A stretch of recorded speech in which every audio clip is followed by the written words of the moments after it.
ربنا آتنا في الدنيا حسنة وفي الآخرة حسنة وقنا عذاب النار ربنا ظلمنا أنفسنا وإن لم تغفر لنا وترحمنا لنكونن من الخاسرين۔ دعا کس طرح مانگی جائے؟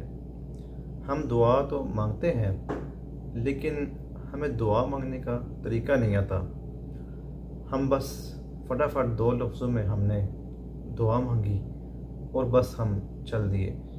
پھر ہم یہ گمان کرتے ہیں کہ ہم نے دعا مانگ لی، رات کو ہم نے دعا مانگی، صبح ہماری دعا قبول ہو جائے۔ تو ایسا ہو سکتا ہے؟ اللہ تعالیٰ ہر چیز پر قادر ہے۔ اللہ تعالیٰ آپ کی دعا قبول کر سکتا ہے، فوراً قبول کر سکتا ہے۔ ادھر آپ نے مانگی، ادھر آپ کی دعا قبول ہو گئی۔ رات کو آپ نے مانگی، صبح آپ کی دعا قبول ہو گئی۔ لیکن دعا کرنے کے کچھ طریقے ہیں۔ دیکھیں، جیسے کسی دنیا دار شخص کے پاس جاتے ہیں، تو اس شخص کے پاس جاتے ہیں تو اس کے پاس جانے سے پہلے ہم کچھ تیاریاں کرتے ہیں۔ ہم پہلے سے پری پلان کرتے ہیں کچھ باتوں کو پہلے سے ہم دیکھتے ہیں، سوچتے ہیں کہ جب میں نے اس بندے کے پاس جانا ہے تو میں نے اس کے ساتھ کیسا رویہ رکھنا ہے، میں نے اس کے ساتھ کیسے پیش آنا ہے، میں نے اس سے کس طرح بات کرنی ہے، میں نے اس سے کس طرح اپنی بات منوانی ہے، میں کون سی بات کروں گا اور میں کس انداز سے بات کروں گا کہ میرا جو ہے وہ اگلا جو افسر ہے یا جس کے پاس میں جا رہا ہوں وہ میری بات مان جائے گا یا میرا وہ کام کر جائے گا۔ تو اسی طرح اللہ تعالیٰ سے دعا مانگنے کا بھی ایک طریقہ ہوتا ہے، ایک سلیقہ ہے اللہ تعالیٰ سے دعا مانگنے کا۔ اب بعض اوقات ہم یوں ہی بس دعا فٹافٹ مانگ کے، یا اللہ ہمیں یہ فلاں چیز دے دے، یا اللہ ہمیں فلاں چیز دے دے، آمین، بس چلو جی دعا ہوگی۔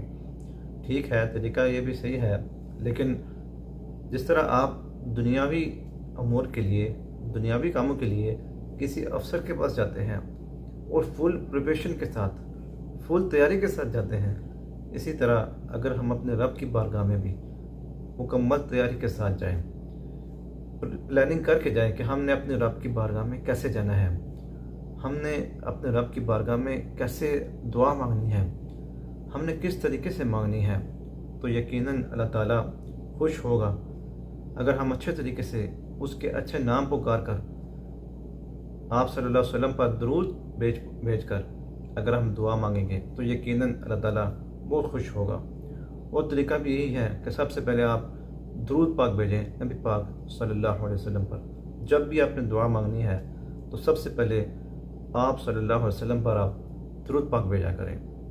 درود پاک، درود ابراہیمی پڑھ لیں آپ، یا شعر درود پڑھ لیں، اس میں کوئی ممانعت نہیں ہے۔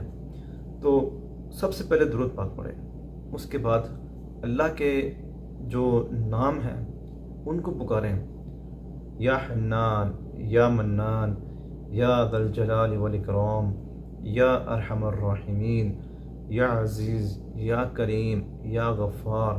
یہ جو یعنی کہ رحمان، یا رحیم، یا ارحم الراحمین، یہ رب کی صفات جو ہیں ان کو آپ پکاریں۔ پھر اس کے بعد قرآن کی دعائیں ہیں، جو قرآنی دعائیں، یہ آپ کچھ یاد کر لیں۔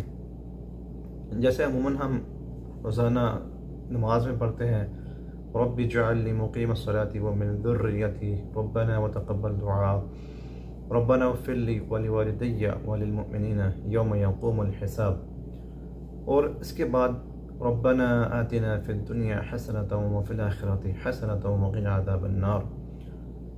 بخشش کی دعا مانگیں، اللہم انک عفو تحب العفو فاعف عنی یا غفور یا غفور یا غفور، یعنی کہ اے اللہ تو بخشنے والا ہے، درگزر کرنے والا ہے۔ اے غفور، یا غفور کا مطلب ہے غفور، معافت کرنے والے۔ تو آپ اللہ تعالیٰ کا یہ نام لے کر اس طرح دعائیں بھی مانگیں۔